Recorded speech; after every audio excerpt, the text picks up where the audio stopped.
సత్యముతో నీ సన్నిధిని ఎలా నడుచుకున్నావు, నీవు సత్యమును అనుసరిస్తూ.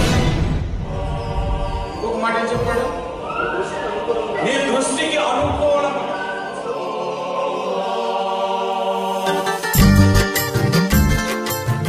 దేవుని మాటలు కొన్ని మనం విందాం దయచేసి. కొరింథీయులకు రాసినటువంటి రెండవ పత్రిక, కొరింథీయులకు రాసినటువంటి రెండవ పత్రిక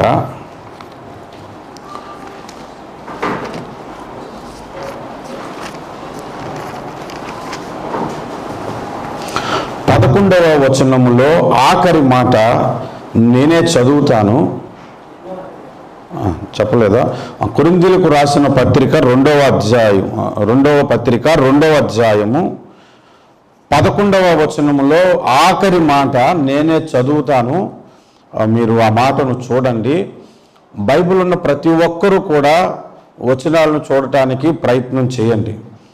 సాతాను తంత్రములను మనము ఎరుగని వారము కాము. ప్రార్థన చేసుకుందాం. పరిశుద్ధుడా, సర్వాధికారి, శక్తిమంతుడా, బలవంతుడా, నీతిమంతుడా, నిత్య నివాసి, నీకే వందనాలు స్తోత్రాలు చెల్లిస్తున్నాం ప్రభు. చదవబడిన లేఖన భాగములో నుంచి ఈ దినమందు మీరు మాతో మాట్లాడవలసిందిగా యేసు నామమున ప్రార్థిస్తున్నాము తండ్రి, ఆమేన్. చదవబడిన లేఖన భాగములో మనకు కనబడుతున్న విషయం ఏంటంటే సాతాను ఒక తంత్రగొట్టు అని మనకి అర్థమైపోతుంది. సాతానుకి తంత్రాలు ఉన్నాయి. వాడి దగ్గర ఒక తంత్రం కాదు, తంత్రాలు వాడి దగ్గర ఉన్నాయి. ఆ తంత్రాలను మీరు ఎరుగని వారు కారు అని పౌలు కొరింథీ సంఘానికి చెప్పాడు. ఓకే, ఇక్కడ మీకు ఒక విషయాన్ని నేను జ్ఞాపకం చేస్తాను, శ్రద్ధగా వినండి. సాతాను తంత్రములు ఎరుగని వారు కూడా ఉంటారు, సాతాను తంత్రములు ఎరిగిన వారు కూడా ఉంటారు. సాతాను తంత్రములు ఎరుగని వారు సాతాను చేత చాలా సులభంగా మోసపోయి తన రక్షణను కోల్పోతారు, పరలోకాన్ని కోల్పోతారు. సాతాను తంత్రములు ఎరిగినంత మాత్రాన వాడు ఆధ్యాత్మిక జీవితాన్ని కాపాడుకుంటాడని మాత్రం నేను చెప్పట్లేదు.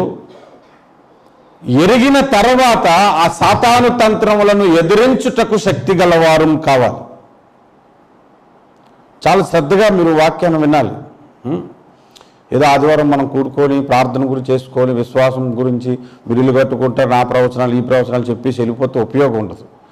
దేవునికి ప్రీతికరమైన సేవ ఏదో అది చేయాలి. అదే నా కోరిక. మీ విశ్వాస జీవితానికి, మీ విశ్వాస జీవితమును కాపాడుకోవటానికి ఏ సందేశం అవసరమో ఆ విషయాన్ని నేను ప్రకటించాలి. అది దేవుని చేత నిర్ణయించబడింది. ఈరోజు ప్రసంగం ఎఫెసీయులకు రాసిన పత్రిక 6వ అధ్యాయము 2వ వచనం మీరు చదివితే, 2వ వచనం కాదు మరి, ఎఫెసీయులకు రాసిన పత్రిక 6వ అధ్యాయము 11వ వచనం. మీరు అపవాది తంత్రములను ఎదిరించుటకు శక్తిమంతులగునట్లు దేవుడిచ్చు సర్వాంగ కవచమును. 2వ కొరింథీ పత్రిక 2వ అధ్యాయంలో మనం ఏం చదివాము? మీరు సాతాను తంత్రములను ఎరుగని వారు కారని పౌలు కొరింథీ సంఘానికి చెప్పాడు. అక్కడ మనం అర్థం చేసుకున్నది ఏంటి? కొన్ని సంఘాల వారు, కొంతమంది విశ్వాసులకి సాతానికి తంత్రాలు ఉన్నాయన్న సంగతే తెలియదు. కొందరికి తెలుస్తుంది.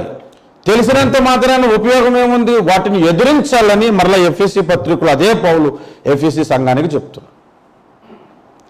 సాతాను తంత్రాలను ఎదిరించటానికి దేవుడు మనకు సర్వాంగ కవచమును ఇచ్చాడు. ఇప్పుడు నా ప్రసంగాంశం సర్వాంగ కవచం కాదు. అసలు సాతాను ఎట్లాంటి తంత్రగొట్టు, వాడి తంత్రాలు ఎటువంటివి అనే విషయాన్ని మీకు నేను చెప్పటానికే ప్రభువు చేత ఇక్కడికి నేను నడిపింపబడ్డా. సాతాను ఎట్లాంటి తంత్రగొట్టో మీకు చెప్తాను, కాస్త వినండి. మీలో చాలామందికి క్యారమ్ బోర్డు తెలిసి ఉంటుంది. తెలుసు కదా క్యారమ్ బోర్డు? బాగా క్యారమ్ బోర్డు ఆడేవాడు. నేను బాగా క్యారమ్ బోర్డు ఆడేవాడు. ప్రభుని నమ్ముకోక ముందు బెట్టలు కట్టి మరి క్యారం బోర్డులు ఆడేవాడు. రాత్రి 12, 1 గంట అయిపోయేది ఆడడానికి. ఒళ్ళంతా పౌడరు, చేతులు పౌడరు, కాళ్ళు పౌడరు, మైదాపిండి అంటుకుపోయేది, అలా ఆడేవాడు. ఈ క్యారమ్స్లో చాలా ట్రిక్స్ ఉంటాయి. మామూలుగా గేమ్ బోర్డు ఆడుకుంటారా, ఇంకొక గేమ్ ఆడుతారు డబ్బులకి. అదేంటంటే ఒక కాయిన్ పెట్టి, ఒక కాయిన్, ఆ కాయిన్కి డైరెక్ట్గా స్ట్రైకర్ తగలకుండా ఒక 2-3 కాయిన్స్ దాని చుట్టూ పెడతారన్నమాట. ఇక్కడ బెట్ ఏంటంటే ఈ స్ట్రైకర్తో ఏ కాయిన్ అయితే కొట్టాలో దాన్ని డైరెక్ట్గా కొట్టడానికి అవ్వదు, కానీ దాన్ని టచ్ చేయాలి, అది వచ్చి కరెక్ట్గా హోల్లో పడాలి. ఇలాగ ఒక గేమ్ పెట్టుకుండేవాళ్ళు. చేత్తో అంత అడ్జస్ట్మెంట్ చేసుకొని బెట్ అన్నమాట, కొడతాం, కన్నంలో పడిపోవాలి వచ్చేది. అప్పుడు డైరెక్ట్గా కాయిన్ కొట్టడానికి అవ్వదు, ఎందుకంటే 3 కాయిన్స్ అడ్డంగా పెడతాం మనం. అందుకని ఈ స్ట్రైకర్ని ఏం చేస్తారంటే బాగా కాల్కులేట్ చేస్తాడన్నమాట ఆటగాడైతే. ఎలా కాల్కులేట్ చేస్తాడంటే ఈ క్యారమ్ బోర్డుకి 4 వైపులో 4 దండ్లు ఉంటాయి కదా గట్టిగా. ఈ స్ట్రైకర్ ఎక్కడ తగిలి, ఎక్కడ మళ్ళీ ఇంకో దండికి తగిలి, దానికి తగిలి, సరిగ్గా వచ్చి ఆ కాయిన్కి ఎక్కడ ఏ స్పాట్లో తగిలితే ఆ కాయిన్ వచ్చి ఆ హోల్లో పడుతుందో కాల్కులేట్ చేసుకొని స్ట్రైకరు ముందుకు పంపిస్తారు కదా. సాతాను అట్లాంటి తంత్రగుట్టు. మీకు ఎగ్జాంపుల్ చెప్తున్నాను. అంటే ఎవరిని పట్టుకుంటే ఈజీగా కొంతమంది పాపంలో పడిపోతారో వాడిని పట్టుకుంటాడు. చాలా టెక్నిక్గా వాడు ఉపయోగిస్తాడు. బిల్ గేట్స్ కూడా అంతే. మీరు ఒక కర్ర పట్టుకొని వైట్ బాల్ కొడతారు కదా, ఆ వైట్ బాల్ వెళ్ళి ఇంకో బాల్, ఆ రెడ్ బాల్ గ్రీన్ బాల్కి వెళ్ళి ఆ గ్రీన్ బాల్ వెళ్ళి పడుతుంది. ఆ గ్రీన్ బాల్ పడటానికి ఈ వైట్ బాల్కి ఎటువైపు కొట్టాలి, ఎక్కడ కొట్టాలి, ఎంత ఫోర్స్లో కొట్టాలి అన్నది కాల్కులేట్ చేసుకునే కదా కొడతాం. సాతాను కూడా కొంతమంది విశ్వాసులను పాపములో పడేయటానికి, దేవుని కార్యాలను ఆటంకపరచటానికి ఎవరిని వాడుకుంటే బాగుంటుందో అంత కాల్కులేట్ చేసి ఆ వ్యక్తిని ఎలా పాపంలో పడేయాలో ఆ పాపములో పడేయటానికి అవసరమైనటువంటి వారిని అందరితోని వాడు తంత్రాలను ఉపయోగిస్తాడు. మీకు ఇంకొద్దిగా క్లారిటీగా చెప్తాను, అన్ని వివరంగా చెప్తాను, శ్రద్ధగా మీరు వాక్యాన్ని వినండి. సంఖ్యాకాండము 25వ అధ్యాయం 1వ వచనం మొదట మనం చదువుదాం. సంఖ్యాకాండము 25వ అధ్యాయము 1వ వచనం మనం చదువుదాం. అక్కడ చూడండి, సంఖ్యాకాండం 25వ అధ్యాయం 1వ వచనములో ఇశ్రాయేలీలు సిత్తీములో దిగి ఉండగా ప్రజలు మోయాబు రాండ్రతో వ్యభిచారము చేయసాగిరి. చాలు.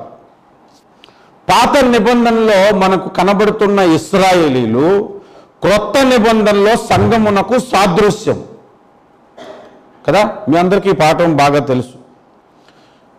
పాత నిబంధనలో ఇశ్రాయేలీలు ఐగుప్తు దేశములో 400 సంవత్సరాలకు పైగా బానిసలుగా ఉండేవారు.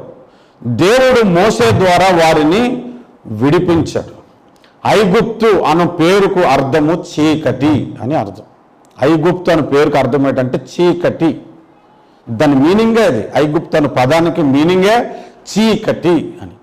అంటే ఇశ్రాయేలీలను చీకటి నుండి మోషే ద్వారా దేవుడు విడిపించటం ప్రారంభించాడనమాట. ఇప్పుడు కొత్త నిబంధన దగ్గరకు వస్తే చీకటిలో ఉన్న మనలందరినీ, అనగా పాపమును చీకటిలో ఉన్న మనలందరిలను దేవుడు పరమ మోషే అయిన యేసుక్రీస్తు ద్వారా విడిపిస్తున్నాడన్నమాట. దేవునికి స్తోత్రం. ఇశ్రాయేలీలు ఐగుప్తు నుంచి విడిపింపబడటానికి ఎన్నో అద్భుతాలు జరిగాయి, కానీ ఫరో వారిని పంపించలేదు. ఫరో వారిని పంపించకుండా ఉండునట్లు దేవుడే ఫరో హృదయమును కఠినపరిచాడు. మీకు తెలుసా పాయింట్? మీకు అర్థం అవ్వాలని చెప్తాను చూడండి. దేవుడు మోషేని పిలిచేవాడు. మోషే, నా ప్రజలను విమోచించాలి, నువ్వు వెళ్ళి అక్కడికి వెళ్ళు అని అంటే, నా మాట నమ్మరు ప్రభువా, నా మాట ఎవడు నమ్ముతాడు అక్కడ అసలు అని అంటే, దేవుడు అన్నాడు, సరే నీ చేతిలో కర్ర ఉంది కదా, కింద పడే కానీ పాము అయిపోయింది. పట్టుకో అన్నాడు, పట్టుకోగానే మళ్ళీ కర్ర అయిపోయింది. నేను చెప్పానని చెప్పు, ఈ అద్భుతాన్ని చూస్తారు వాళ్ళు, అప్పుడు నా మాటగా నమ్ముతారు అన్నాడు. వెళ్ళాడు, అద్భుతం చేశాడు. అక్కడ వాళ్ళు ఏం చేశారు, వాళ్ళ దగ్గర ఉన్న వాళ్ళు కూడా 10 కర్రలు ఉన్నాయి, 10 కర్రలు కిందన పడిస్తారు. అయ్యి పాములు వాళ్ళు కూడా చేతితో పట్టుకున్నారు. మోసే ఒకసారి కొంగుతున్న డబ్బా ఏదో పెద్ద అద్భుతం చేసి అనుకోండి, మనకంటే చేస్తున్నారు అని. ఇలాగా కొన్ని కార్యాలు జరిగే నిర్గమకాండంలో. ఐగుప్తు దేశంలోనికి ఏగలు రావటం, ఐగుప్తు దేశంలోనికి కప్పలు రావటం, ఐగుప్తు దేశంలోనికి మిడతలు రావటం, ఐగుప్తులో అగ్ని వర్షం కురవటం, నీళ్లు రక్తముగా మారిపోవడం, ఐగుప్తు దేశం అంతా చీకటైపోవడం, ఇలాగ ఎన్ని అద్భుతాలో దేవుడు చెబుతూ పంపిస్తాడు మోసేని. ఇది ఐగుప్తు అంతా చీకటైపోద్దని చెప్పు, అప్పుడు నీ మాట వారు నమ్ముతారంటాడు దేవుడు. మోసే వెళ్ళి చీకట చేసేవాడు. మరలా దేవుడే ఫరో హృదయమును కఠినపరిచేవాడట, బైబిల్లో రాసి ఉంటుంది. నేను నిర్గమకాండం చదివినప్పుడు దేవుడు డబుల్గా మారుతున్నాడా అనిపించేది నాకు. ఎందుకంటే మీకు ఒకసారి చాలాసార్లు ఈ ఎగ్జాంపుల్ చెప్పాను. ఇప్పుడు మీలో ఎవరికైనా $50 కావాలనుకోండి, నేను అతనికి చెప్తాను, బాబు నువ్వు శాఖరాన్న దగ్గరికి వెళ్ళి అడుగు, ఆయన దగ్గర బాగా డబ్బు ఉందని అంటాను. శాఖరాన్నకు ఫోన్ చేసి అన్న పలానా డబ్బులు అడగడానికి వస్తాను, నువ్వు మాత్రం ఇప్పుడు ఒకడికి తిరిగి ఇవ్వడని చెప్తాను. అడగమని చెప్పింది నేనే వ్యక్తికి, ఆ వ్యక్తికి ఫోన్ చేసి ఇవ్వద్దని చెప్పింది నేనే. ఎలా ఉంటుంది? అప్పుడు డబుల్గా మారుతున్నట్టు ఉండదు. దేవుడేమో మోషేకి చెప్తాడు, ఇగో ఈ అద్భుతం చేయి, వాళ్ళు ఇశ్రాయేలు ప్రజలను విడిచిపెడతారంటాడు. ఫరో హృదయమునేమో ఈయన కఠిన పరిస్థితి, ఎంత మాత్రం అని పంపించొద్దని. ఎందుకు దేవుడు ఇలా చేశాడని అనిపించేది నాకు.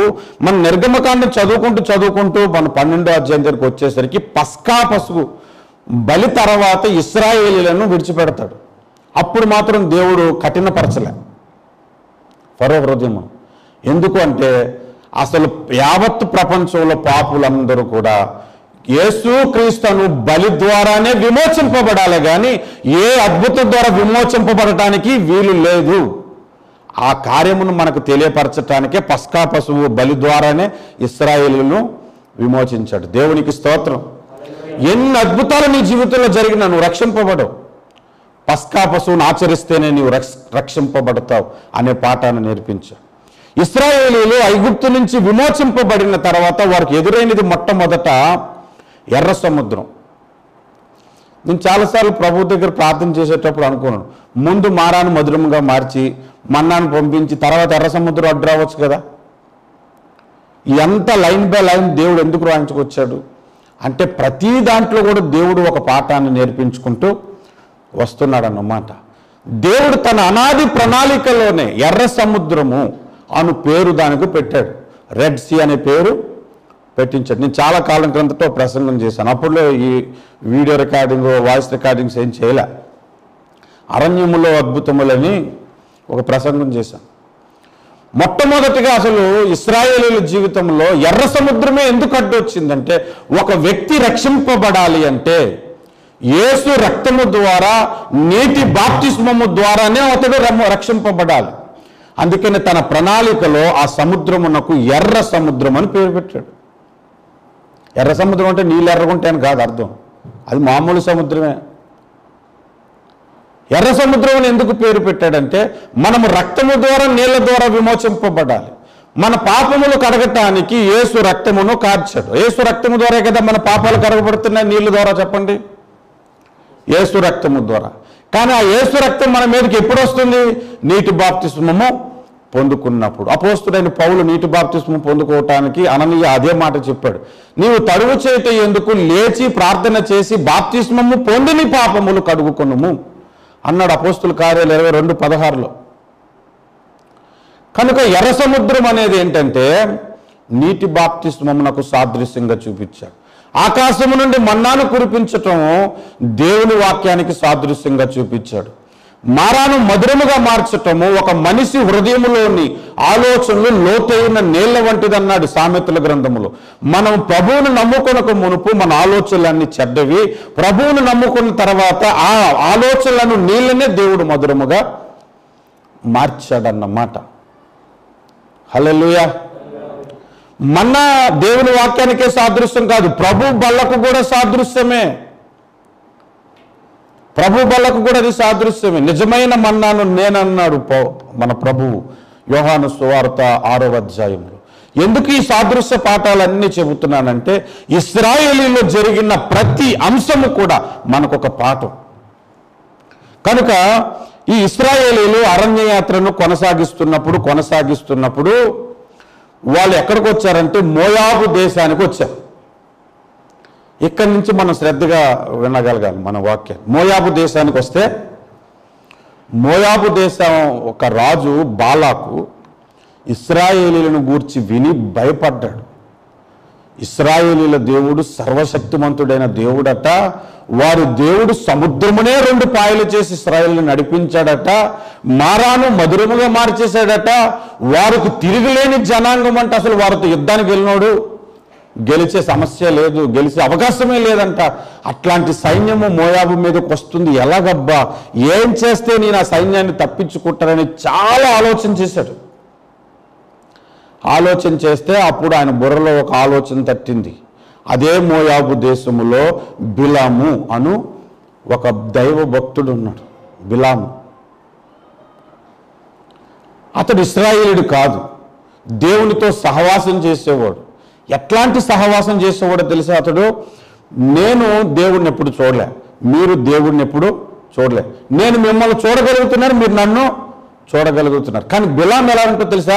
నేను మిమ్మల్ని ఎలా చూడగలుగుతున్నానో మీరు నన్ను ఎలా చూడగలుగుతున్నారు, దేవుడిని ఎలా చూసేసేవాడు ఆయన. నేను మీతో ఎలా మాట్లాడుతున్నానో మీరు నాతో ఎలా మాట్లాడగలుగుతారో అలాగే దేవుడితో అతను రోజు మాట్లాడేవాడు. అంత భక్తుడు. బిలమును గురించి కూడా చాలా కాలం కిందట ఒక ప్రసంగం చేశాను, మహాభక్తుడు చివరికి భ్రష్టుడని. అంత భక్తిపరుడు. దేవుడు అతనికి ఒక గిఫ్ట్ ఇచ్చాడు. ఏం గిఫ్టో తెలుసా? అతడు ఎవరినైనా ఆశీర్వదిస్తే వాడు ఆశీర్వదించబడతాడు, ఎవరినైనా శపిస్తే వాడు శపించబడతాడు. అట్లా అతని నోట్లో ఉన్న శక్తి ఏంటంటే దాన్ని వాక్ శక్తి అంటారు. బైబిల్ వాక్యమును గురించి 3 విషయాలు మీరు గుర్తుపెట్టుకోండి. వాక్ శుద్ధి, వాక్ శక్తి, వాక్ చాతుర్యం. వాక్ శుద్ధి అంటే మాటల్లో దోషం లేకుండా మాట్లాడటం, స్పష్టంగా మాట్లాడటం వాక్ శుద్ధి. వాక్ చాతుర్యం అంటే చాలా చక్కగా ఎదుటివాడిని మాటల్లో పడేయగలగాలి, వాక్ చాతుర్యం. 3వది వాక్ శక్తి. పరిశుద్ధాత్మ వారి మీదకి వచ్చినప్పుడు వారందరికీ వాక్ శక్తి అనుగ్రహించబడింది. వాక్ శక్తి అంటే ఆ నోటుతో పలికితే జరుగుతుంది, అది ఆ నోటుతో పలికితే జరుగుతుంది అన్నమాట. అట్లాంటి బ్లెస్సింగ్ ఈయనకు ఉంది బిలాంకి. అతని దగ్గరికి ఇంకో 10 నిమిషాల్లో చచ్చిపోతాడు వీడు బ్రతుకుడు అంటే, ఆయన నోటుతో కనుక ఏదైనా చనిపోవడానికి బ్రతుకుతాడు అన్నాడంటే బతికి బట్టకట్టేస్తాడు. ఆయన నోట్లో మాట ఉంది, ఆ శక్తి ఉంది. బాగా ఆరోగ్యవంతుడు ఉన్నారే పోతారే అన్నాడంటే సరే పోతాడు, 2వ రోజు 3వ రోజు. ఆ నోట్లో ఆ శక్తి ఉంది. అతడు ఎవరిని ఆశీర్వదిస్తాడు అతడు ఆశీర్వదించబడతాడు, ఎవరిని శపిస్తాడు అతడు శపించబడతాడు. అట్లాంటి గిఫ్ట్ బిలాముకి ఉంది. ఆ విషయం బాలాకు రాజుకు తెలిసింది. ఈ ఇశ్రాయేల్ ప్రజలను నేను జయించుట కంటే వారిని శపించుదాం, ఈ బాలాకును తీసుకెళ్ళిపోయి శపిద్దాము అని ఆలోచించుకొని అతని దగ్గర పనివాళ్ళని, అతని దగ్గర ఉన్న సైన్యంలో కొంతమందిని బిలాము దగ్గరికి పంపించాడు. బిలాము దగ్గరికి వాళ్ళు వచ్చారు. వచ్చిన తర్వాత నిన్ను రాజుగారు పిలుస్తున్నారు, మోయాబు దేశానికి రాజు, మన దేశానికి రాజు అయిన బాలాక్ గారు నిన్ను పిలుస్తున్నారు అంటే ఎలా ఉంటుంది చెప్పండి? ఆయనకి హృదయం అంతా పొంగిపోయింది. నా భక్తి జీవితం అట్లాంటి భక్తి జీవితం అండి, రాజుల దగ్గర కూడా తీసుకెళ్ళిపోతున్నాడు నన్ను దేవుడు అనుకుంటున్నాడు ఆయన. అయితే ఆయన ఒక మాట చెప్పాడు, నేను నా దేవుడిని అడిగి అప్పుడు బాలాకు దగ్గరికి రావాలో లేదు అడిగి వస్తానన్నాడు. సరే అయితే నువ్వు ఈ రాత్రికి ఇక్కడే ఉంటావు, నువ్వు దేవుడిని అడిగాకరా అన్నారు. రాత్రి వాళ్ళందరూ భోజనాలు చేసి ఎక్కడో అక్కడ పడుకున్నారు. దేవుడు వస్తూనే బిలాముతో దేవుడు మాట్లాడుతున్నాడు. బిలాము మాట్లాడడం కాదు, డైరెక్ట్గా దేవుడే బిలాముతో అంటున్నాడు, బిలాము నీ దగ్గరకు వచ్చి నీ జనాంగం ఎవరు? దేవుడు తెలియదండి, దేవుడికి అన్నీ తెలుసు. కానీ ఒక మనిషిలాగే ఒక స్నేహితుడిలాగే బిహేవ్ చేస్తాడు మన దగ్గర ఎప్పుడు కూడా. వీళ్ళందరూ ఎవరు నీ దగ్గరకు వచ్చారంటే బాలాకు పంపించాడు రాజుగారు. ఎవరో ఒక జనాంగం వస్తుందంట, వారిని శపించాలంట.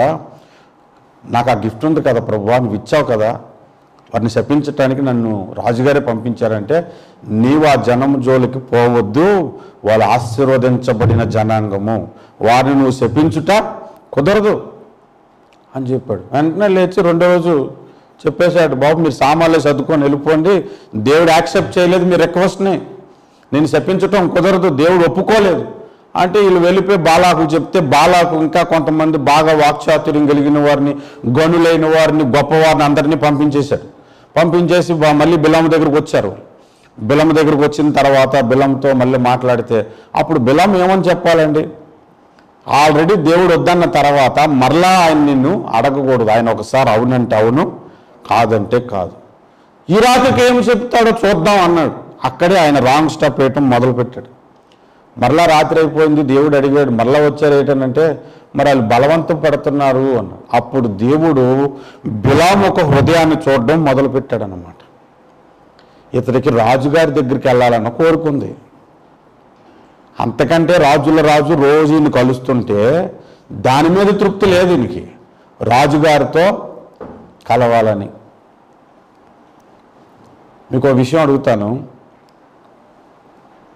మన రాష్ట్ర ముఖ్యమంత్రితో ఒక అరగంట మీరు కూర్చోటని మాట్లాడడానికి అవకాశం ఇస్తే ఎంత సంతోషపడతారు మీరు? రాజులకు రాజు, ఆయనతో రోజు సహవాసం చేసే అవకాశం మనకి ఇచ్చాడు. అయినా మనం ప్రార్థన సరిగ్గా చేయం, అయినా ఆయనలో మనం కలుసుకోం, అయినా ఆయన్ని స్తుతించం, ఆయన గణపరచం. ఈయన రోజు దేవుని సహవాసం చేస్తూ కూడా బాలాకు దగ్గరికి వెళ్ళటానికి ఆసక్తిని కనపరిస్తే అప్పుడు దేవుడు అంటే సరే అయితే నువ్వు వెళ్ళుగానే నేను చెప్పిందే చెప్పు, వారిని ఆశీర్వదించగానే శపించొద్దు అని చెప్పే పంపించాడు. అయినా దేవుడికి తెలిసి అక్కడికి వెళ్ళిన తర్వాత ధనము చూపించినప్పుడు మారిపోతాడని దారిలో గాడిద చేత బుద్ధి చెప్పించాడు. మీకు అందరికీ తెలుసుగా దారిలో వెళ్తే గాడిద సగం దూరం వెళ్ళిన తర్వాత ఆగిపోయింది, ముందుకి వెళ్ళదు, వెనక్కి వెళ్ళదు, పక్కకి వెళ్ళదు, పట్టేళ్ళదు. ఈయన కొడితే కింద తిరగదోసేసింది బిలాముని 2-3 సార్లు. తిరగదోసేస్తే ఇంకా లాభం లేదు, ఈయనకి అర్థమయ్యేలా లేదు. దేవుడు గాడిదకు వాక్కునిస్తే ఆ గాడిద అంటుంది, ఎందుకు నన్ను అలా కొడుతున్నావు నువ్వు? మనిషివా నువ్వు? ఎందుకు నన్నెందుకు అలా కొడుతున్నావు నువ్వు? నిన్ను ఎప్పుడైనా నేను అలా తీసుకెళ్ళానా? నిన్ను ఎప్పుడైనా అలా వదిలేశానా? ఈసారి ఎందుకు చేస్తున్నాను నువ్వు ఆలోచించాలి కదా.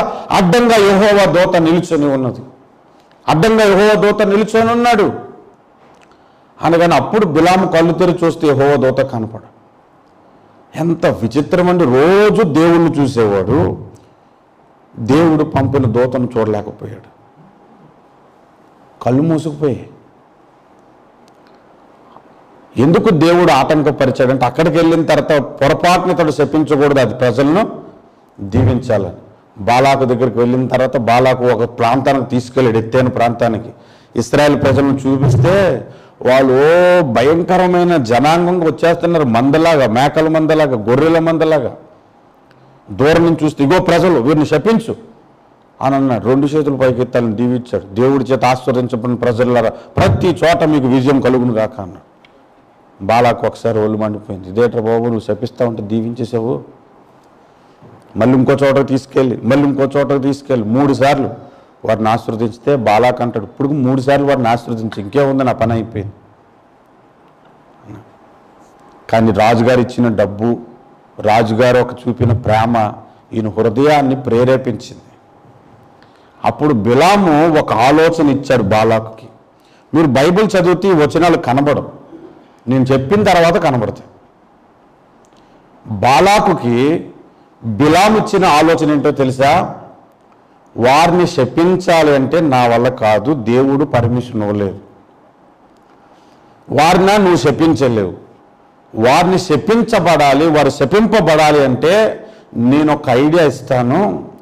వాళ్ళ దేవుడైన యెహోవా పరిశుద్ధుడు, అపవిత్రమైన కార్యం ఏదైనా వారిలో జరిగితే వారి దేవుడే వారిని శపిస్తాడు అని ఒక ఆలోచనను బిలాము ద్వారా బాలాకు చెవిలో పడిపోయింది.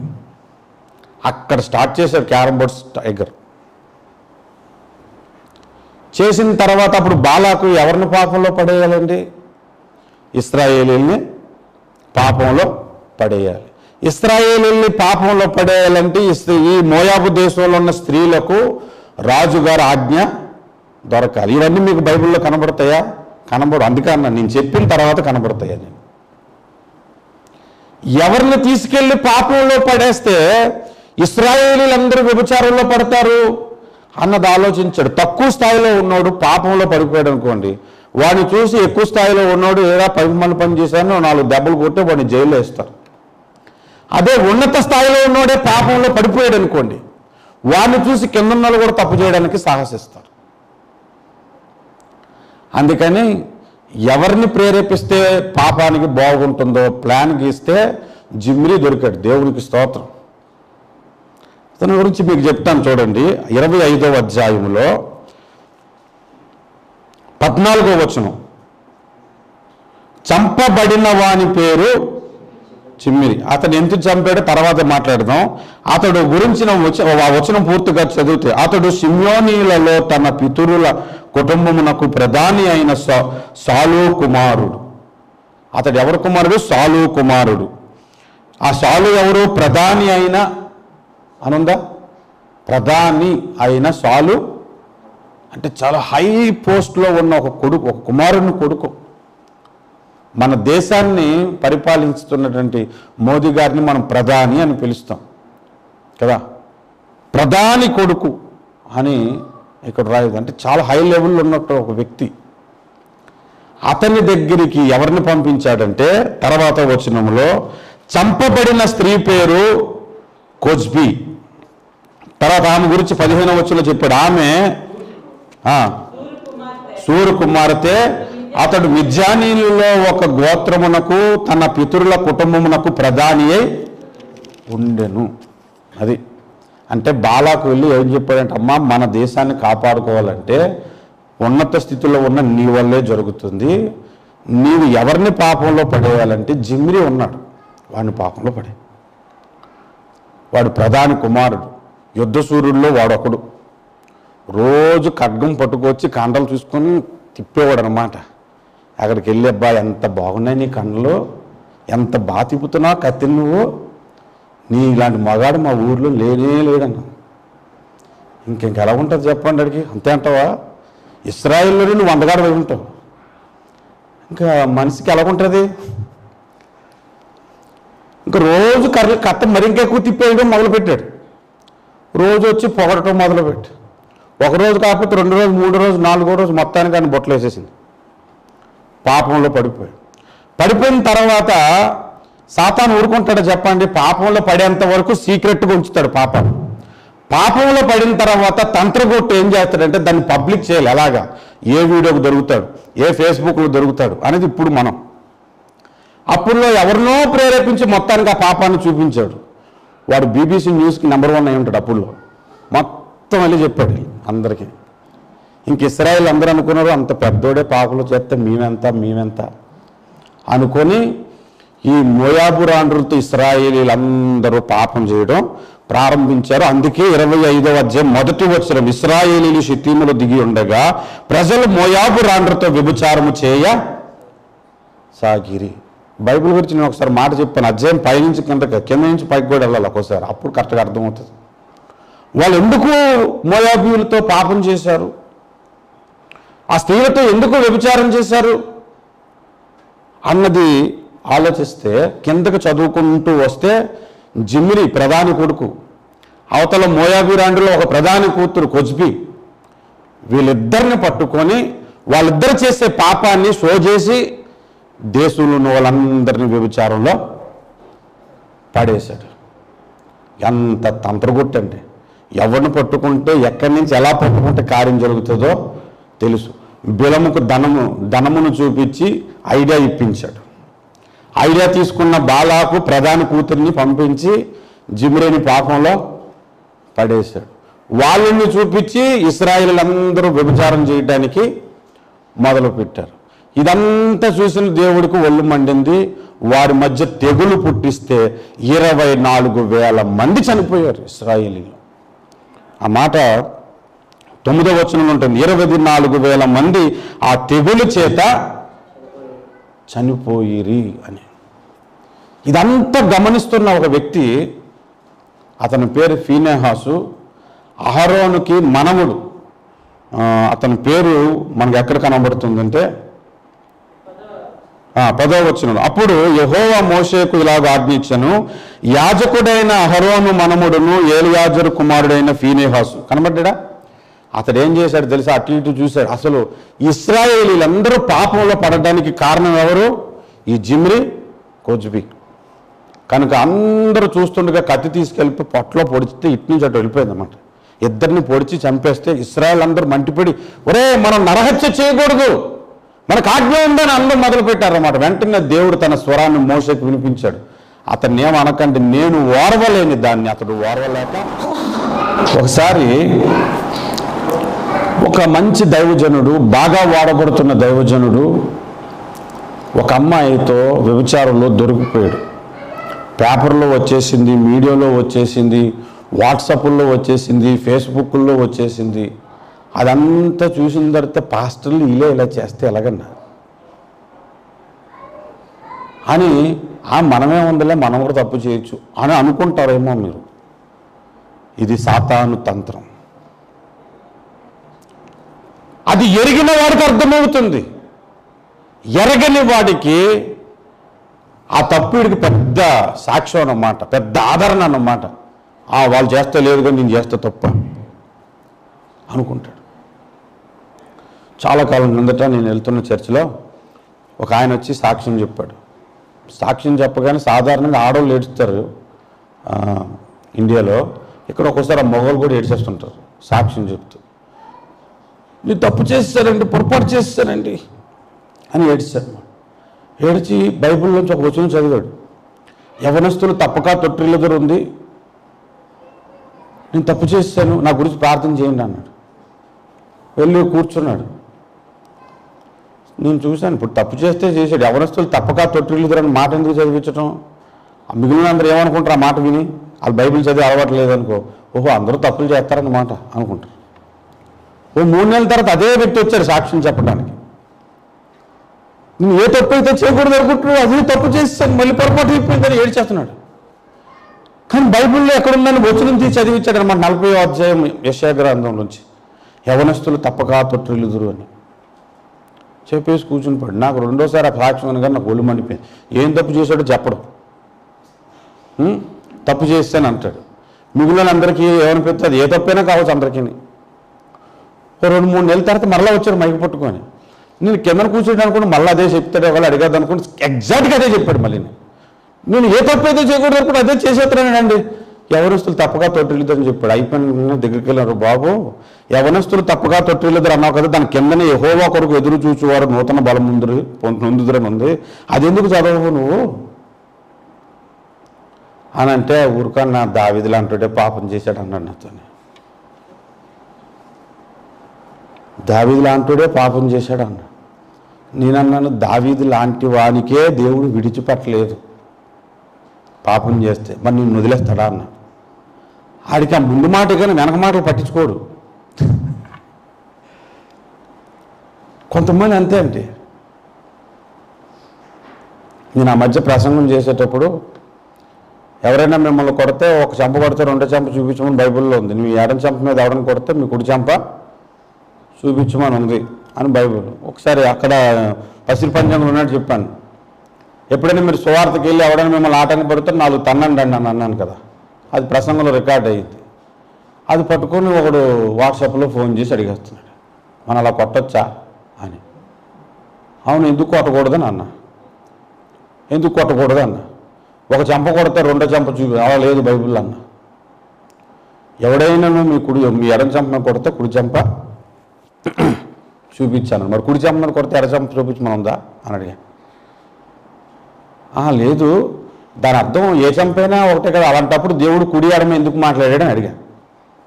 అంతే కదా, ఎవడైనా మీ చెంప పగల కొడితే ఇంకో చెంప చూపించండి అంటే అది ఏ చెంపైనా కావచ్చు. అప్పుడు కుడి ఎడమ అని ఎందుకు మాట్లాడాడు అని అడిగాను.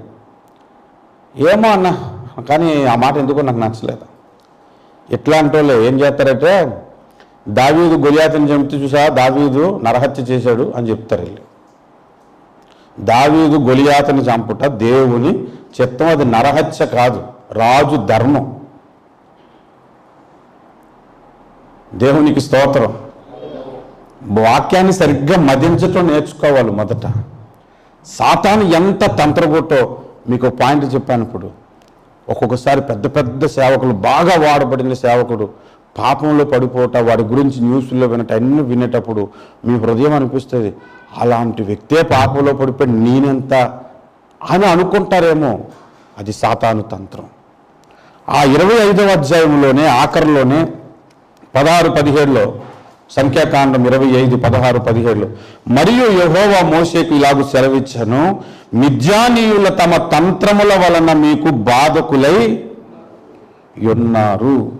మిద్యానీయులు తమ తంత్రములు అంట.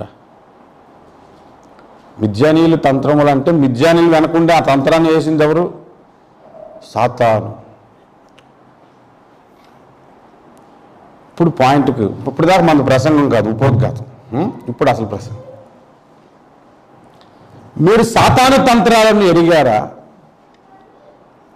ఎరగకపోతే మోసపోతాం, ఎరిగిన తర్వాత ఎదిరించకపోతే కూడా మోసపోతాం. ఎదిరించటానికి నీకు దేవుడు సర్వాంగ కవచం ఇచ్చాడు. అది ఎప్పుడైనా ప్రభు చిత్తం అయితే ప్రభు నడిపింపులో నేను ప్రకటన చేస్తాను. సాతానుకి తంత్రం ఒకటే కాదు, తంత్రములు ఉన్నవి. తంత్రములు. ఇంకొక మాట నేను చెప్పి నేను ముగిస్తాను. కొరింథీయులకు రాసినటువంటి మొదటి పత్రిక 5వ అధ్యాయంలో మనం ఇంతకుముందు ఒకసారి ఈ వచనాన్ని మనం ధ్యానం చేసాం. 5వ అధ్యాయంలో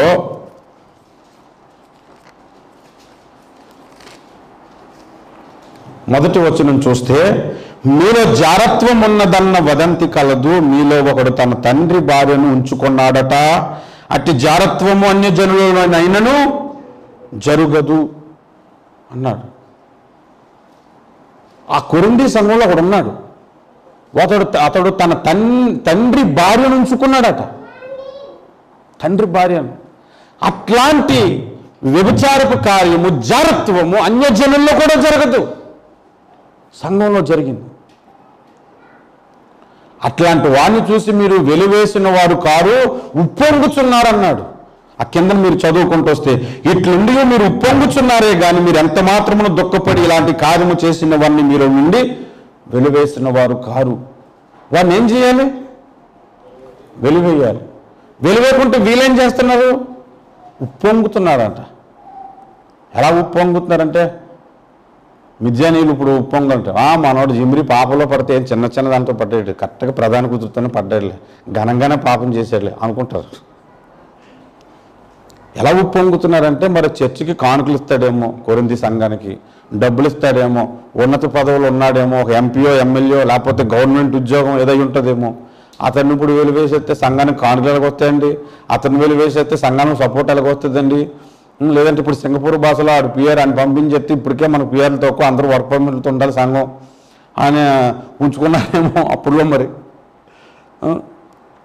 ఉప్పొంగుతున్నారంట. మంచి బోధకుడు, మంచోడు, మంచి వ్యక్తి అని అంటున్నారే కానీ అతను చేసిన తప్పు మాత్రం ఎవరు కూడా ఎత్తి చెప్పట్లేదంట.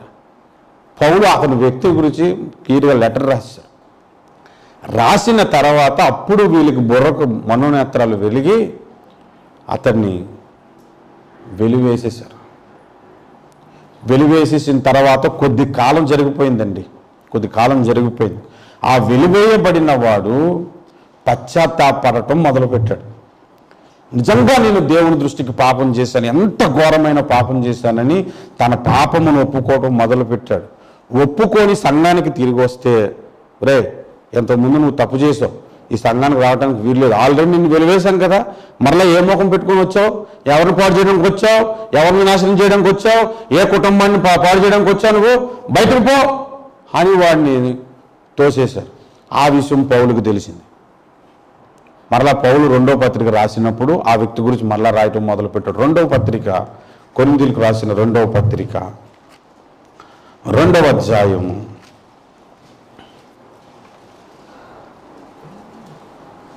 మీరు కరెక్ట్గా ధ్యానం చేసుకుంటూ వస్తే, మొదటి కొరింథీ పత్రికలో అతని పేరు రాయలేదు, 2వ కొరింథీ పత్రికలో కూడా అతని పేరు రాయలేదు, కానీ అతడే అని మనకు అర్థమైపోతుంది. ఎలాగ అర్థమైపోతుంది అంటే 5వ వచనం, ఎవడైనాను దుఃఖము కలుగజేసిన ఎడల నాకు మాత్రమే కాదు కొంత మట్టుకు మీకు అందరికీ దుఃఖము కలుగజేసి ఉన్నాడు. నేను విశేష భారము వాని మీద మోపగోరక ఈ మాట మీకు చెప్పుచున్నాను. అటు వానికి మీలో ఎక్కువ మంది కలిగిన ఈ శిక్షయే చాలును. గనుక మీరిక వానిని శిక్షింపక క్షమించి ఆదరించుట మంచిది. శిక్షింపక క్షమించి ఆదరించుట మంచిది. లేని ఎడల ఒకవేళ వాడు అత్యధికమైన దుఃఖములో మునిగిపోవును. కావున వాని ఎడల మీ ప్రేమను స్థిరపరచవలనని మిమ్ములను బ్రతుమాలు కొనుచున్నాను. మీరన్ని విషయముల యందు విధేయులై ఉన్నారేమో అని మీ యోగ్యత తెలుసుకొనుటకే కదా పూర్వము రాసి తిని. ఒకప్పుడు నేను రాశాను, వాడు తప్పు చేశాడని పంపించామన్నాను నేనే. ఇప్పుడు వాడు పశ్చాత్తాపడుతున్నాడు, వచ్చాడు, ఇంతవరకు వాడికి వేసిన శిక్ష చాలు. ఇంకా వాడిని ద్వేషిస్తే నరకానికి పాత్రుడైపోతాడు. వాడిని క్షమించి తీసుకోండి అని చెప్పి 11వ వచనం రాయటం మొదలుపెట్టాడు. నేనేమైనాను క్షమించి ఉంటే సాతాను మనలను మోసపరచకుండానట్లు మీ నిమిత్తము క్రీస్తు సముఖమునందు క్షమించి ఉన్నాను. సాతాను తంత్రములను మనము ఎందుకు మాట చెప్తున్నాను తెలుసా? ఒకడు తప్పు చేసినప్పుడు ద్వేషించటం, వాడిని శిక్షించటం మంచిదే. కానీ వాడు క్షమాపణ పొందినప్పుడు తీసుకోకపోవడం కూడా సాతాను తంత్రం. వాడిని పంపకపోవడం సాతాను తంత్రం, వాడు క్షమాపణ పొందిన తర్వాత చేర్చుకోకపోవడం సాతాను తంత్రం. చాలా తెలివిగా ప్లే చేస్తాడు, చాలా తెలివిగా. ఎంత తెలివిగా అంటే ఒక ఉదాహరణ చెప్తాను, ఎవరిని ఉద్దేశించగా. నేను అందరి గురించి ప్రేయర్ చేసి ఎవరో ఒకరి గురించి మర్చిపోయాను అనుకోండి. చూసావా పాస్టర్ గారు అందరి గురించి ప్రేయర్ చేసి మా ఇద్దరి గురించి చేయలేదు, కొద్దిగా ఈ మధ్య అనుకోవచ్చు. నేను మర్చిపోయాను అనుకోవచ్చు కదా. సాతాను తంత్రం ప్లే చేస్తాడు. ఆ ఆలోచన ఎప్పుడైతే వచ్చిందో తర్వాత నేను నిజంగా మర్చిపోయినా కూడా కావాలని మర్చిపోయాడు. ఆ తర్వాత మామూలుగా పిలిచినా కూడా ఇదేంటి నన్ను ఎలా పిలిచాడు అనిపిస్తుంది, ఇంకోలాగా అనిపిస్తుంది ఆ ధ్వని. సాతాను తంత్రం అది చాలా తెలివిగా ప్లే చేస్తాడు. అదండి అది. నా మట్టుకు నేను దేవుని దగ్గర నిలుచునేటప్పుడు ఏ ఒక్క వ్యక్తిని గురించి కూడా నాకు ఏవో పలానా వ్యక్తికి ఇలా చేసావని నన్ను అడగకూడదు అనుకునే భక్తి జీవితం చేస్తాం. అది నా క్లారిటీ ఉంది. నాకు ప్రతి వ్యక్తికి కూడా ఆ విధంగా ఉండాలి. నేను ఒక మాట రాశాను, అదేంటంటే చాలామంది పెద్ద పెద్ద భక్తులు కొన్ని పదాలు రాస్తారు, కవితల్లాగా కొటేషన్స్ రాస్తారు. దేవుడు కృపను బట్టి పాటలు రాయటం, సంఘాన్ని నడిపించడం, వాక్యం చెప్పడం, డ్రామాలు వేయటం అన్నీ అయ్యే కాదు, ఈ కొటేషన్లు రాయటం కూడా దేవుడు నేర్పించాడు. అలా నేను రాసిన కొటేషన్లో ఒకటి, తప్పుని తప్పని చెప్పకపోవడం పాపం, తప్పును ఒప్పుకున్న వాడిని క్షమించకపోవడం కూడా పాపం అని రాశాను. ఒకసారి ఒక వ్యక్తి దాని వివరణ అడిగాడు, నేను చెప్పాను దాని వివరణ. కొన్నిసార్లు కొటేషన్లు రాస్తాను, చాలా బాగుంటాయి, మీరు వినండి అప్పుడప్పుడు. మనం ఎవడైనా నేనే గొప్పవాడిని అనుకుంటే వాడు తప్ప అందరూ గొప్పవాళ్ళని రాశాను ఒకసారి. నేనే గొప్పవాడిని అని ఎవడైనా అనుకుంటే వాడి తప్ప అందరూ గొప్పవాళ్ళు వాళ్ళ దృష్టిలో మిగిలిన. అందుకని ఎవరు కూడా మనం గొప్పవాళ్ళు అనుకోవడానికి వీల్లేదు. మనందరినీ మించిన గొప్ప దేవుడిని మనం కలిగి ఉన్నాం, అదే మన గొప్పతనం. దేవునికి స్తోత్రం. సాతాను తంత్రాలను ఎరగాలి ప్రతి విషయంలో, క్షమించే విషయంలో, ప్రేమ విషయంలో, వాక్య విషయంలో. వాడు ఎంత తంత్రగొట్టో వాడిని మనం ఎరిగితే అప్పుడు సర్వాంగ కవచం పట్టుకొని ఒక యుద్ధ వీరుడిగా అవ్వటానికి ఉపయోగపడతాం. మేము బాక్సింగ్ నేర్చుకోవడానికి వెళ్ళేవాడిని విశాఖపట్నంలో ఉండేటప్పుడు. కొద్ది కాలం కరాటేకి, కొద్ది కాలం బాడీ బిల్డింగ్కి, కొద్ది కాలం బాక్సింగ్కి. ఏది కూడా పూర్తిగా నేర్చుకోను నేను, అన్ని కొద్దిగా నేర్చుకుంటాను. కొద్ది కాలం గిటార్ నేర్చుకుని, అది కూడా కొంచెమే. ఏది కూడా పూర్తిగా నేర్చుకోం. బాక్సింగ్కి ఒక రోజు వెళ్ళి జాయిన్ అయ్యాను విశాఖపట్నం లలిత కళా మందిర్లో. అక్కడ బాక్సింగ్ ట్రైనింగ్ ఇచ్చాడు అనమాట.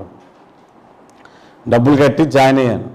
వాడు ఫస్ట్ ఏమన్నాడంటే, ఎలా కొట్టుకుంటున్నారు ఈరోజు అంతా అబ్జర్వేషన్ చేయి తర్వాత అన్నాడు. ముందు అబ్జర్వేషన్ చేయాలట, తర్వాత టెక్నిక్స్ నేర్పిస్తాడు. వాడు ఎలా కొడతాడు, దాన్ని ఎలా కట్టాలి. కరాటీకి వెళ్ళినప్పుడు కూడా అంతే, మనం కొట్టేయడం కాదు, ఎదుటోడు కొట్టినప్పుడు ఆ దెబ్బ నీకు తగలకుండా ఎలా అడ్డుకోవాలి నేర్పిస్తాడు. వాడిని ఎక్కడ కొడితే పడిపోతాడో నేర్పిస్తాడు. ఇది కూడా కరాటీ క్లాసే. దురాత్మలను ఎలా తాట తీయాలో కూడా నేర్పించే కరాటీ క్లాసు. దేవునికి స్తోత్రం కలుగునుగా. మనం పోరాడుచున్నది ఆకాశమందున్న దురాత్మలతో. ఎప్పుడు పోరాడగలం? సర్వాంగ కవచం ధరించుకొని. సర్వాంగ కవచం ధరించుకోకుండా ఆకాశమందున్న దురాత్మలతో ఎలా పోరాడతాం? పోరాడలేం. దురాత్మ కనబడడు, వాడేమో ఇక్కడ లేడు, ఆకాశంలో ఉన్నాడు. వాడి తంత్రాలన్నీ ఇక్కడ పనిచేస్తాయి. మన జీవితంలో పనిచేస్తే, మన కుటుంబాల్లో పనిచేస్తే, మన ఆలోచనలో పనిచేస్తే, మన ఉద్యోగం దగ్గర పనిచేస్తే, మన స్నేహితుల ద్వారా పనిచేస్తే వాటిని ఎలా ఎదిరించాలి? వీటన్నిటికి కారణం సర్వాంగ కవచమును ధరించుకొని ప్రార్థించటం చాలా ఇంపార్టెంట్. ప్రార్థించటం చాలా ఇంపార్టెంట్. చాలా తెలివైనటువంటి సాతాను. ఒకసారి ఒక ఆయన, నేను ఒక పాట రాసి ఇచ్చాను, నా ప్రియుడు ధవలవర్ణుడు అని. ప్రేసల్లో కుర్రడికి ఇచ్చాను, తమ్ముడు నీ వాయిస్ బాగుంది, నువ్వు ఈ పాట ఈసారి సీడీలో పాడను. ట్రాక్ ఇచ్చాను, లిరిక్స్ ఇచ్చేసాను, బాగా ప్రాక్టీస్ చేశాడు. ఇంకా నెక్స్ట్ మంత్ స్టూడియో రికార్డింగ్ ఉంది, ప్రిపేర్ అయిపో అన్నా. సడన్గా ఇండియా వెళ్తున్నాడు అనమాట. వెళ్ళాడు, మనిషి రాలే. ఎందుకు వెళ్ళారంటే, అన్న నేను ఒక అమ్మాయిని ప్రేమించాను. ఇప్పుడు ప్రేమిస్తే ప్రేమించావు, పెళ్లి చేసేసుకోలే అన్న. ఎవరు అమ్మాయి అంటే, మరి ఆ అమ్మాయి ప్రభువుని నమ్ముకున్న అమ్మాయి కాదు, అన్యుల అమ్మాయి. మరి తమ్ముడు చాలా జాగ్రత్త, రక్షణ విషయంలో చాలా జాగ్రత్త, నీకు నచ్చితే పెళ్లి చేసుకో, కానీ చర్చ్ మానేయకు, దేవుని మందిరాన్ని మానేయకంటే. అచ్చచ్చ ఆమెను ప్రభువులోనికి నడిపించటానికి అన్నాడు. కొద్ది కాలం తర్వాత ఫేస్బుక్లో చూశాను అయ్యగారిని, వినాయకుడి బొమ్మకు దండం పెడుతున్నాడు. ఈడేట్టు ఎట్లా తయారయ్యాడు అని ఫోన్ చేసి అడిగా. అనుకున్నాను కానీ అన్నా, మరి తప్పదన్నా, మరి ఫ్యామిలీని నిలుపుకోవాలి కదా అన్న. ఫ్యామిలీ కంటే ఏసై ముఖ్యం.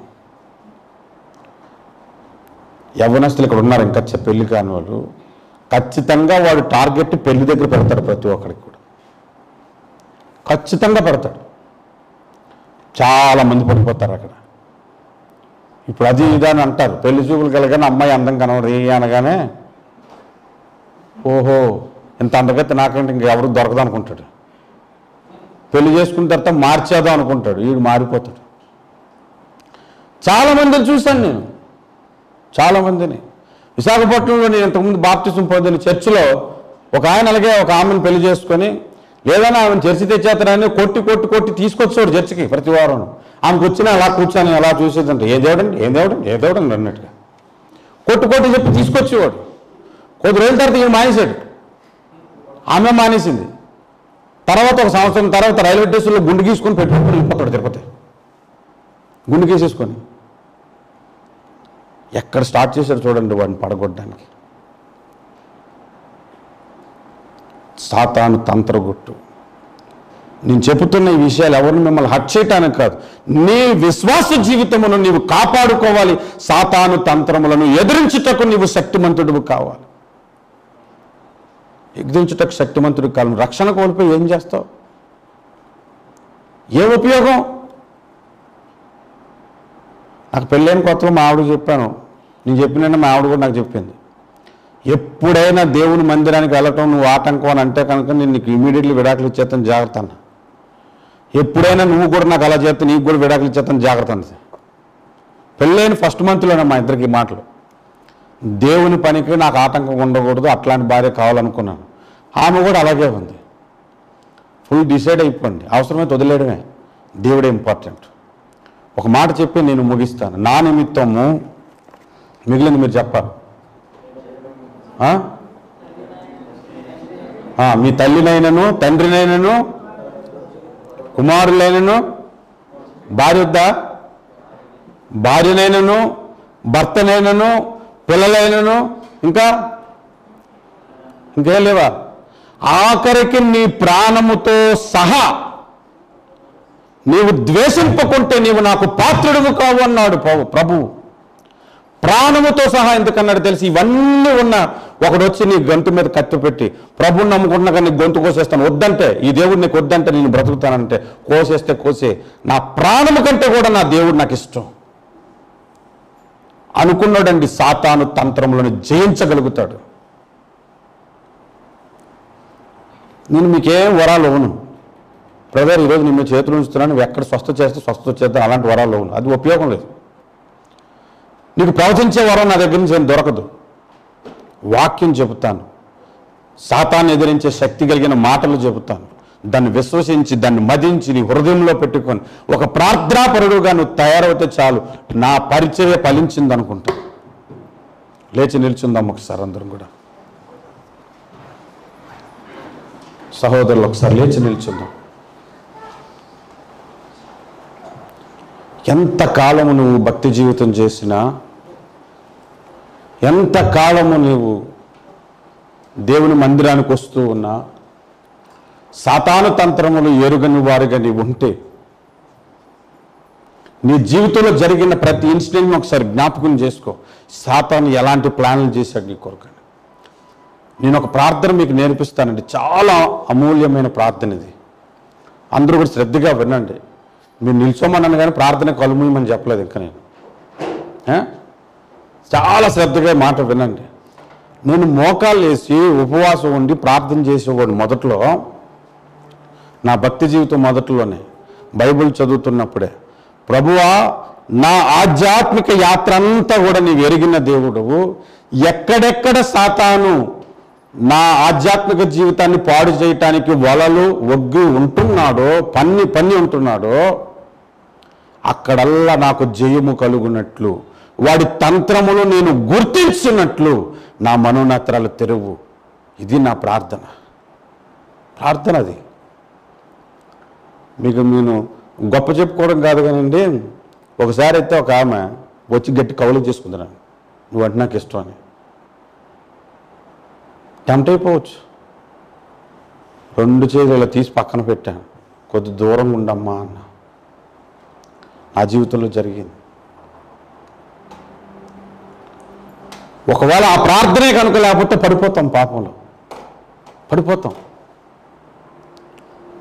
నేనేదో గొప్ప అని చెప్పట్లే, నేను ఇంతకుముందే చెప్పాను, నేను ఏసేపు అంత నీతిమంతుడిని అయితే కాదు. చాలా చెడు ఆలోచనల చేత నిండిపోయి ఉన్నవాడినా నేను ఒక్కొక్కసారి. ప్రార్థన ఎప్పుడైతే మనం చేసామో, ప్రభు నా ఆధ్యాత్మిక జీవితంలో సాతాను ఎక్కడెక్కడైతే ఉరులొగ్గుతున్నాడు, ఎక్కడెక్కడైతే వాడు ప్లాన్లు గీస్తున్నాడో అవన్నీ కూడా నశించిపోవాలి అని ప్రార్థన చేస్తే నీకు మార్గం ఏర్పడుతుంది. దావీదును చంపటానికి అబ్షాలోము ఒక ప్లాన్ తయారు చేసుకున్నాడు. దావీదు అబ్షాలోముని చంపలేడు, ఎందుకంటే కొడుకు.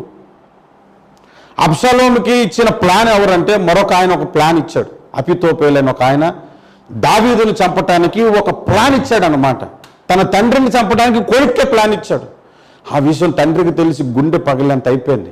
కొడుకు నా చంపలేడు, కొడుకేమో రాజు అవ్వాలని ఉంది, దేవుడేమో సొలొమోనుకి రాజుని చేయమన్నాడు, వీడేమో రాజు అవుతానంటాడు, అవ్వకపోతే నన్నే చంపటానికి ఒక ప్లాన్ గీశాడు అహితోఫెలుతో కలిసి. దావీదు ఏం చేశాడో తెలుసా? మోకరించి ఒక ప్రార్థన చేశాడు. సర్వశక్తిమంతుడు అయినటువంటి దేవా, ఈ సమయమందు అహితోఫెలు వేసినటువంటి ఆ ప్రణాళికను నశింపచేయి అని ప్రార్థన చేశాడు. దేవుడు అలాంటి కార్యం చేశాడంటే, అబ్షాలోము గుర్రం మీద వెళ్తే తన తల చెట్టుకి తేలి అతడే ఊరేసుకొని చచ్చిపోయినట్లు అయిపోయింది. అహితోఫెలు అనుకున్న ప్లాన్ అంతా నాశనం అయిపోయింది, రివర్స్ అయిపోయింది. చదవండి మీరు 1 సమూయేలు 2 సమూయేలు గ్రంథాలు, మీకు అర్థమవుతాయి. నేను ఈ సమయంలో చేసే ప్రార్థన, అనుదినం నువ్వు ప్రార్థన చేసుకున్నప్పుడు ఏ విషయంలో ప్రార్థన చేసుకుంటున్నావు? నువ్వు ఎంతసేపు మోకాళ్ళు వేసి నాకు ఉద్యోగం ఇచ్చే, ప్రమోషన్ ఇచ్చే, పిఆర్ ఇచ్చే, దాని మీద అది ఇచ్చేసే, పొలాలు ఇచ్చేసే, బండ్లు ఇచ్చేసే, ఇల్లు మెదిలు కట్టుకొని ఇచ్చేసే, ఇవన్నీ ప్రార్థన చేసి చచ్చిపోయిన తర్వాత ఇక్కడ ఉండిపోతాయి, రావు నీతో. నీ పరలోకానికి పోవటానికి అవసరమైన ప్రార్థన జీవితం ఉంటుంది, అది ప్రార్థించాలి. ఇప్పుడు కళ్ళు మూసుకుందాం, ప్రార్థన చేయండి ప్రతి ఒక్కరూ కూడా. నీ ఆధ్యాత్మిక జీవితంలో ఎక్కడెక్కడ సాతాను ఊరులొగ్గుతున్నాడో ఆయా స్థలాలలో, ఆయా ప్రాంతాలలో దేవ అత్యధికమైన నీ కృపతో నన్ను నింపి, నీ అభిషేకముతో నన్ను నింపి, సాతాను తంత్రములను ఎదురించుటకు శక్తి కలిగిన వాడుగా నన్ను దీవించుము తండ్రి.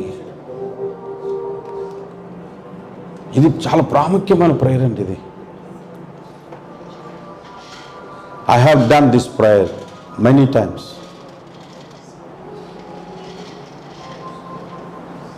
ఇలాంటి ప్రార్థనలు చేయబట్టేమో ఈ రోజు వరకు శ్రేష్ఠ వేసాన్ని ఆపలేకపోతున్నారు ఎవరు కూడా. ఇలాంటి ప్రార్థన చేయబట్టేమో నేను ఇంకా పర్మనెంట్ హోల్డర్గా ఉంటుండగా ఈ పరిచర్య చేయగలుగుతున్నాను. ఇలాంటి ప్రార్థన చేయబట్టేమో ఎన్ని ఇబ్బందులు వచ్చినా ఇంకా సజీవ లెక్కల్లో ఉండి దేవుని పని ముందుకు కొనసాగించగలుగుతున్నాను. ఎన్నోసార్లు నా చేతులోంచి ప్రేయర్సాలను అపహరించడానికి చూసిన వాళ్ళు ఉన్నారు, తీయలేకపోయారు.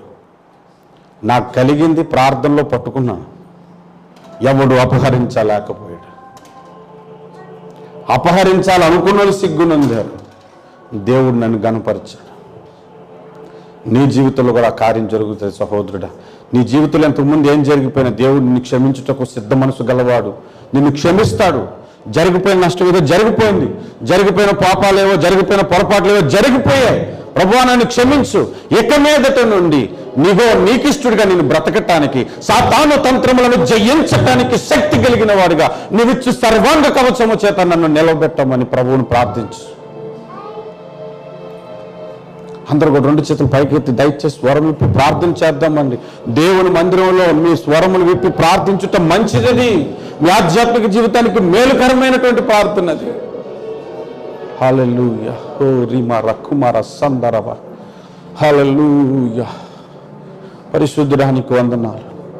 ఇదిగో నాయన, నా సంఘము, నా కుటుంబము, నా ఆధ్యాత్మిక జీవితంలో ఎక్కడెక్కడ సాతాను ఊరిలోకి ఉన్నాడో వాటన్నిటిని జయించు శక్తితో, అభిషేకముతో నన్ను నింపము.